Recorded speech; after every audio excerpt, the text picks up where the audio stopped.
Welcome back to another reading and correcting with me, Kindar, the Tiger Writes, and Ty, the Tiger Supervisor. These are where I read a chapter from one of my stories and correct it as I go. If you want to listen to these live, it's every Tuesday morning, 8 a.m. Eastern Time on Twitch. And if you are looking to support me, that is on my Patreon. Today we are doing chapter 8 of Once Broken. How sure are you about this? Jacoby asked, looking through the binoculars. Tristan had trouble standing still. He wanted to run at the building, kick the door open, and get things going, but he was supposed to be calm and rested. His father smirked, but at least he stayed silent. Tristan was thankful that Alex was preoccupied. If not for that, he'd notice how Tristan couldn't keep himself from looking around, or how hurriedly he'd set up the sheets onto the bedroll last night. He'd been too busy rummaging through the room for the second case of stimulant he'd gotten to do a proper job. He'd found it under the bed just as he'd heard Alex steps getting closer to the door. He hadn't been able to talk Alex out of using the sedative. He should have been angry that Alex wouldn't trust him, but he'd been too busy figuring out how he'd get through this. Then Alex had ejected him, and instead of leaving, he'd watched, forcing Tristan to fake being sedated while fighting the effect. As soon as Alex was out of the room, he'd scrambled for the case, grabbed it, and gave himself a dose of stimulant, then a second one to be safe. The hours after that hadn't been pleasant, as the drugs fought each other and left him in a waking state where the dreams still came, where he was assaulted, torn apart, mocked by his dead brother. Much of it was what he'd suffered on the Saratoga. Fortunately, it only happened while he slept now, and he could fight that. When that passed, he'd paced the room. It paced by the door to listen to the movement on the other side, ready to get back on his roll when Alex came to check in on him.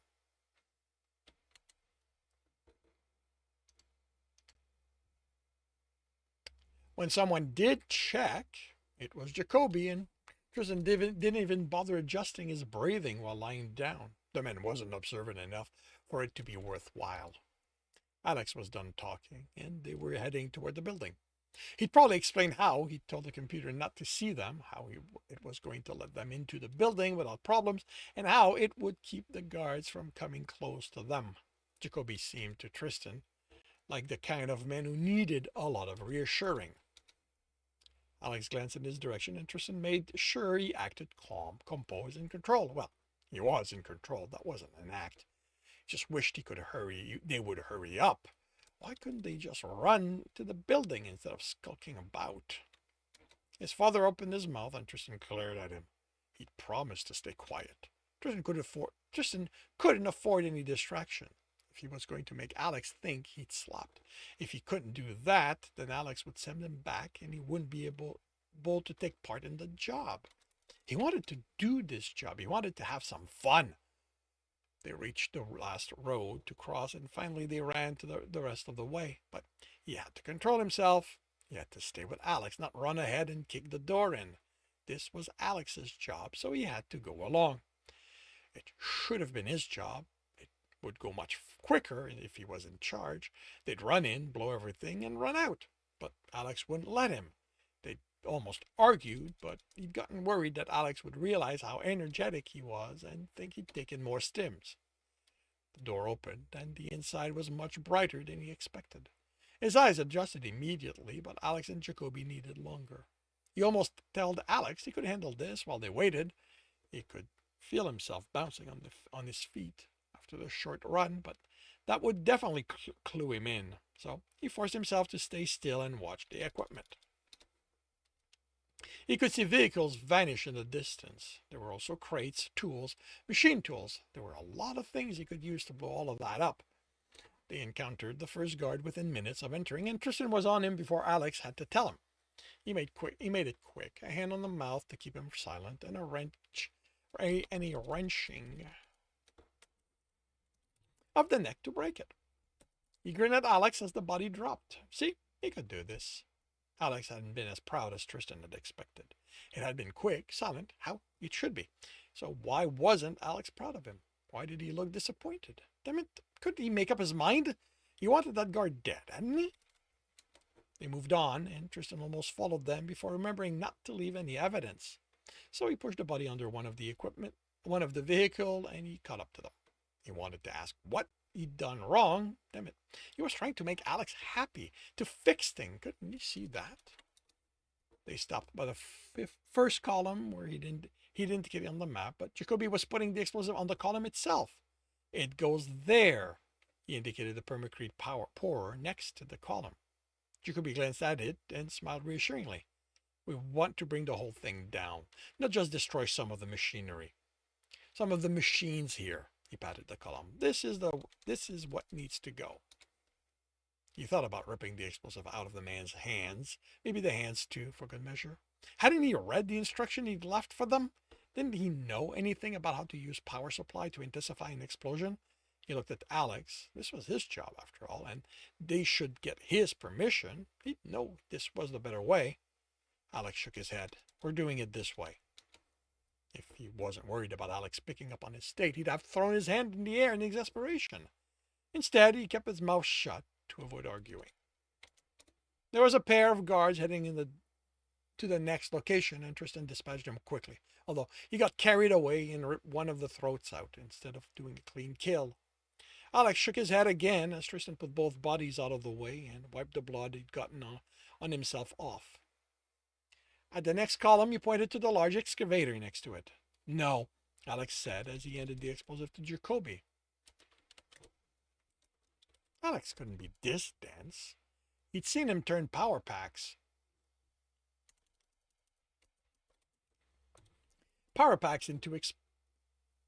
Into bombs. This was the same, just bigger.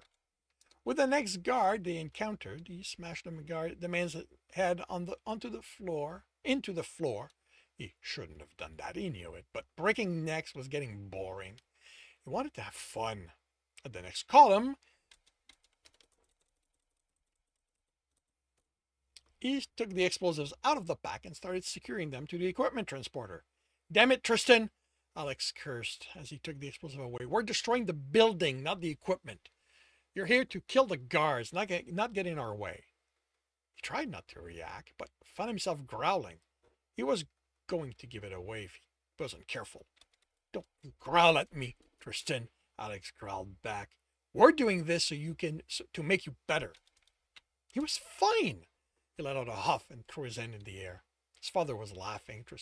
Tristan made sure Alex and Jacoby were busy setting up their bombs, and he glared at him. The next pair of guards showed up. One fought back, and it took a few extra seconds to kill him. When he looked for the other one, he was already dead, a knife in the back. It was supposed to be his job to kill them, not Alex's. Tristan stared. Alex didn't even acknowledge him. He took the knife out, wiped it, and they kept going. Well, if that was going to be how it went, why was he even bothering sticking by them? He headed through the equipment, grabbing the first portable toolkit he found, clipping it to his belt, then calibrators, sensors, and a bunch of wires. He was going to show Alex he didn't need explosives to get the job done. I guess it's fine for me to talk now? His father asked. No. He headed for the other side of the building, both because he didn't want Alex to show up and complain, and because one of the larger transporters was there. Explain to me again why you're letting that human lead you around like you're his pet, he ran. This isn't going to work, his father said, keeping up with him. It's not going to explode, and you're going to start crying again. He shouldered the guard that had stepped out from behind the crate, slammed in on the floor, then snapped his neck. He looked at his father, who'd kept it well away, and lobbed the body at his feet. If you don't shut up, that's going to be you. Sure, his father smirked, because you haven't tried it already a few hundred times. Because you haven't already tried it a few hundred times already? Yeah, he's not that off. I'm still here. That was because of the drugs, and you know it. This isn't the same. It's real. He cursed. He'd almost forgetting again. He had to remind himself that his father wasn't there.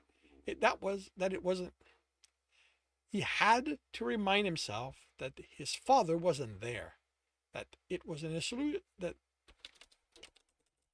this was an hallucination. Now, we'll get rid of you.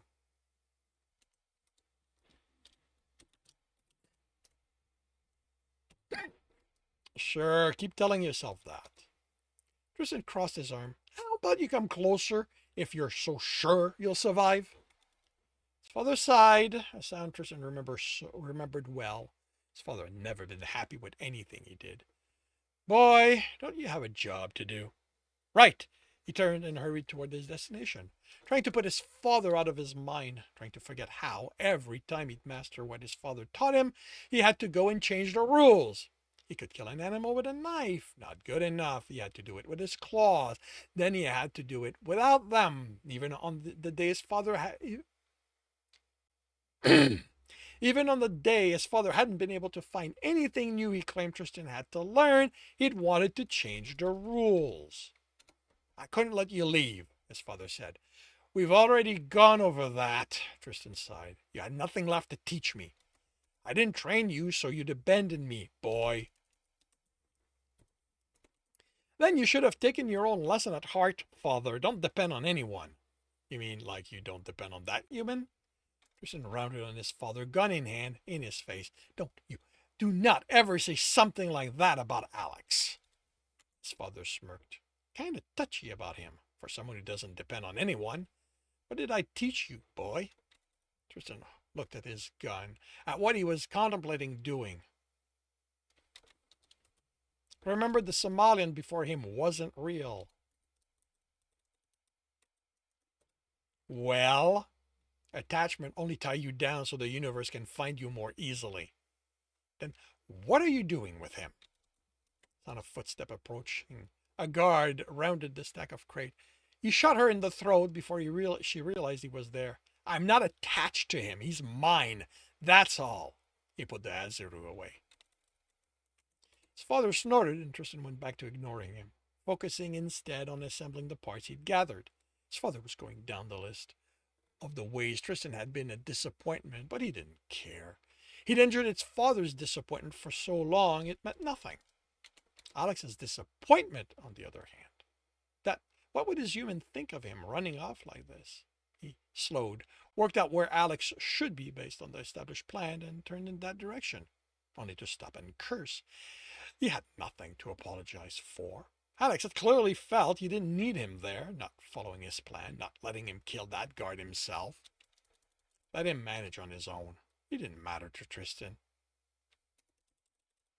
His father snickered. He was halfway through assembling the second item when he reached his target.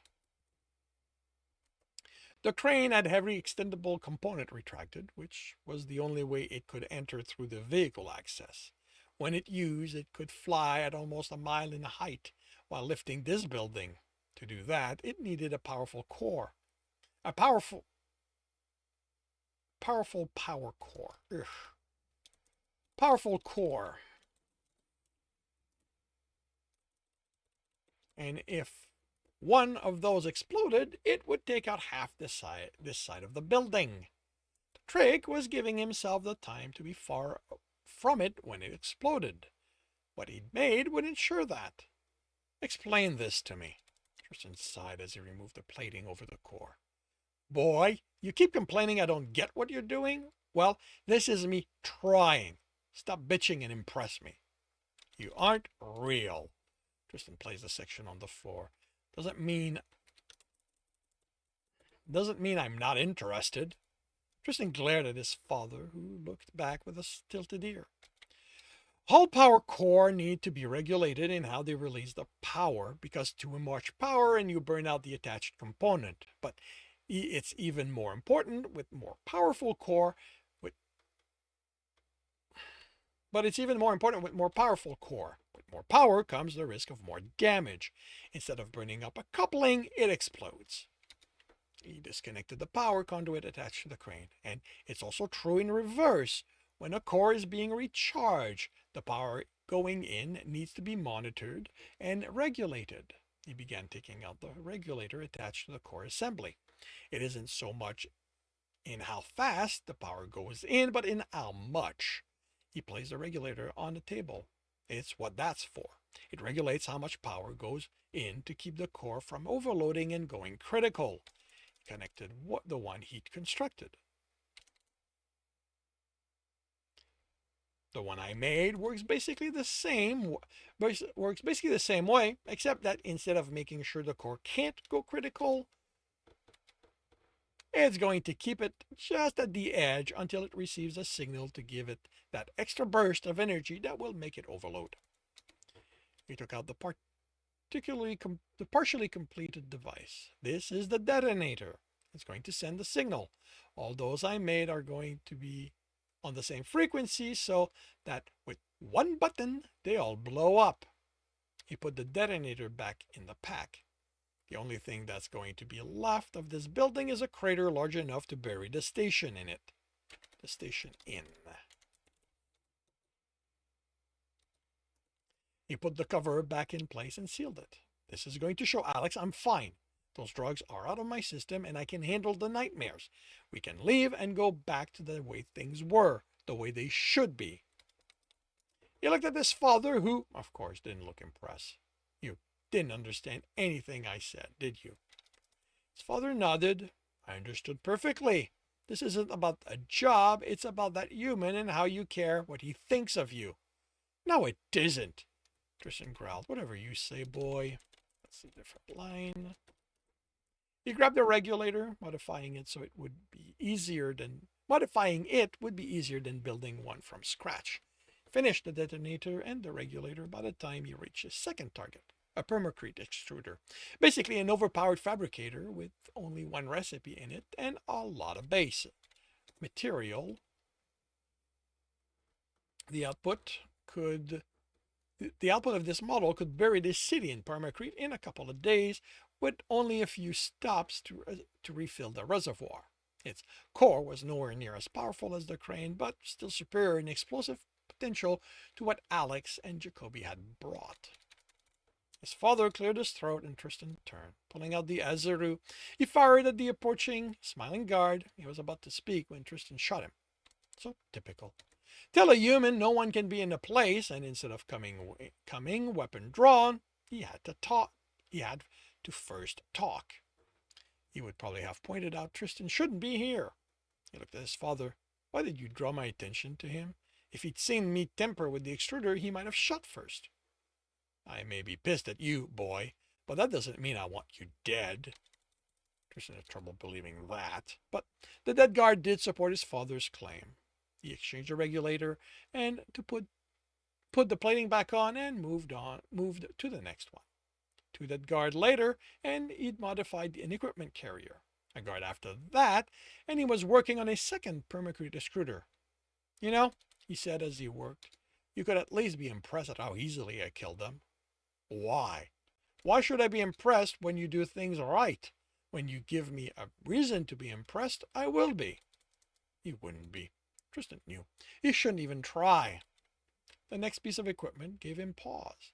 The inventory of the depot had marked it as a high-power cutter. He'd looked up the model and had found it could cut through 10 feet of permacrete at 3 feet per minute.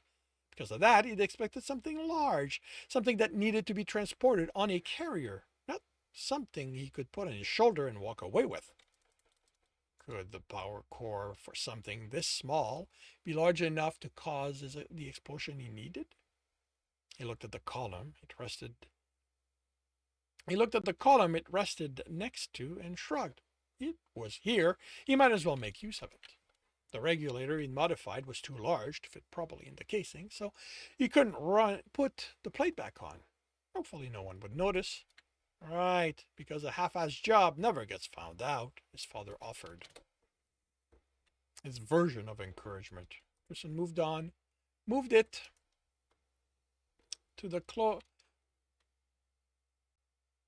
closer to the column and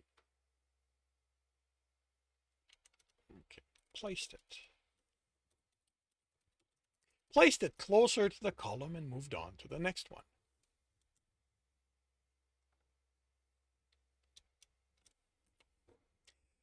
He was halfway around the perimeter of the building, killing another guard, when he realized he'd lost track of the number of them he'd killed. But there had been enough. He was wondering if there was a fabricator somewhere just spitting them out. With this one dead, he went back to exchanging the regulator on the hover. It wasn't one of the planned target. He'd already handled those on this side, so now he was modifying every vehicle he came across. After all, overkill was never a bad thing. A distant explosion made him look up. As far as he could tell, it had come from the other side of the building, but not one of Alex's. He wouldn't hear those at this distance, nor would it have created the shockwave that approached. He turned his back to the incoming wall of dust and closed his eyes. One of his explosions? Had someone tampered with his work? He snarled. When he caught them, he was going to rip them to pieces. No one touched his work. It was precise and delicate. Keep telling yourself that, boy. I wanted to tell his father to shut up, but the dust was still flying. When the wave passed, he opened his eyes to glare at him, but he wasn't there. Instead, someone was approaching through the dust. Not guards. He recognized one of them, even as a silhouette. He was intimately familiar with that body. Alex! He called. The joy he felt disproportionate to the little time they'd been apart. He stepped toward the human, only to be stopped by the anger in his eyes. What the fuck are you doing? I'm getting the job done. Why was Alex angry? Really?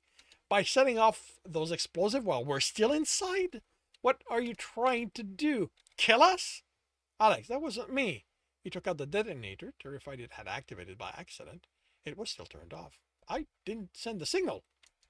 There was a second explosion, less powerful, from a smaller core, from a smaller vehicle, like an extruder. Tristan swallowed. Didn't I say you'd screw up, boy? Didn't I say just that? His father was cackling. Why couldn't you just follow along like I told you to? I don't have to do anything you tell me, Tristan yelled back. I'm fucking fed up with you always telling me what to do. I'm in charge.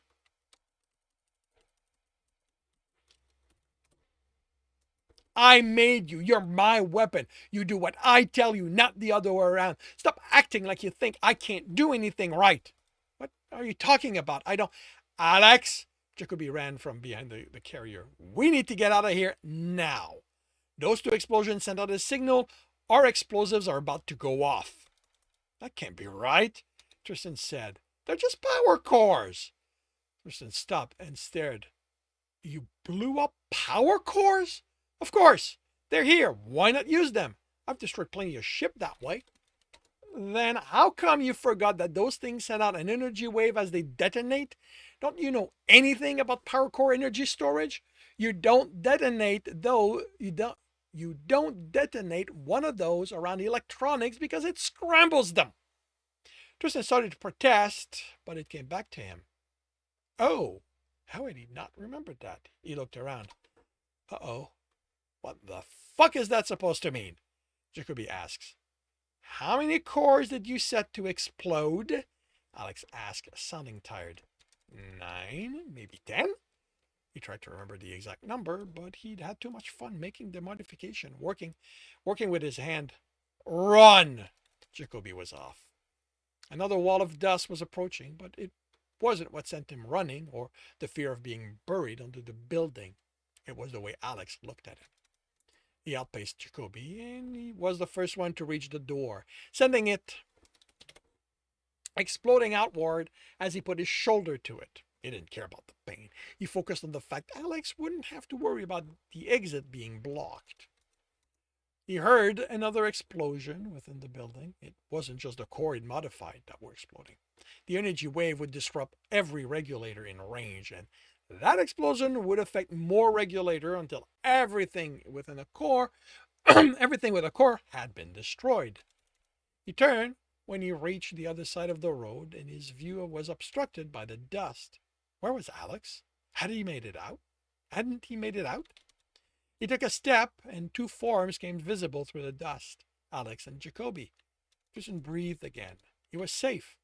His racing heart slowed until he saw their expression. Alex wasn't angry. Tristan wished he was. Anger would be preferable to this. Jacoby was angry, but he didn't matter. He fought not to run. I'm sorry, he said, pleading. I was trying to help. I just wanted to show you that I know what I'm doing. I'm better, I swear. Please, can we just go home? Even with the sound of a building crashing behind them, Tristan heard the words clearly, heard the disappointment in them. Why couldn't you just do what I told you? And that concludes chapter 8 of Once Broken. If you are enjoying this, please leave a like. If you want to know when the next chapter is going to be up, subscribe and hit the bell. If you want to listen to this book as well as the others in the series, they are available at all major e-retailers. If you want to support me, that is on my Patreon, where you can also get access to basically everything I've written. And if you want to listen to these live, it's every Tuesday morning, 8 a.m. Eastern Time on Twitch. The links are in the notes, and with that, I shall wish you a good day.